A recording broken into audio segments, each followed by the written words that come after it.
বিশ্বকাপ ফাইনালের শহরে বাতাস নিয়ে উঠেছে ভয়াবহ সতর্কবার্তা। নিউ ইয়র্ক সিটিতে পুরো দিন শ্বাস নেওয়া নাকি 10টি সিগারেট খাওয়ার সমান, এমনটাই দাবি করেছেন দূষণ বিশেষজ্ঞ মাইকেল পেট্রোনি। কানাডার ভয়াবহ দাবানলের ধোঁয়ায় ঢেকে গেছে নিউ ইয়র্ক। আর্জেন্টিনা ও স্পেনের বিশ্বকাপ ফাইনালের আগে সতর্ক করেছেন এই বিশেষজ্ঞ।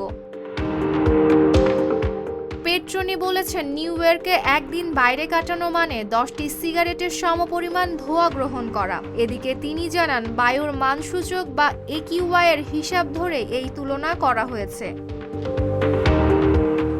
বিশেষজ্ঞের মতে AQI এর প্রায় 20.1 সিগারেটের সমতুল্য। বাতাসের ক্ষুদ্র কণাগুলো রক্ত প্রবাহে প্রবেশ করতে পারে, এতে রোগ প্রতিরোধ ব্যবস্থা ক্ষতিগ্রস্ত হওয়ার আশঙ্কা রয়েছে। দীর্ঘমেয়াদে বাড়তে পারে ক্যান্সার ও হৃদরোগের ঝুঁকিও।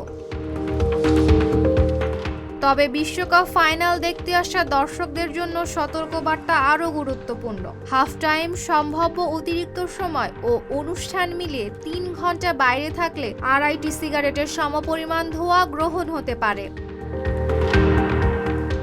বর্তমানে নিউ ইয়র্কের বায়ুর মান সূচক 151 থেকে 200-র মধ্যে। তবে আয়োজকরা পরিস্থিতি পর্যবেক্ষণ করছে। হোয়াইট হাউসের বিশ্বকাপ টাস্ক ফোর্স জানিয়েছে, নির্ধারিত সময়ে ম্যাচ শুরু করার অবস্থানে রয়েছে তারা। Desk report, Dhaka post.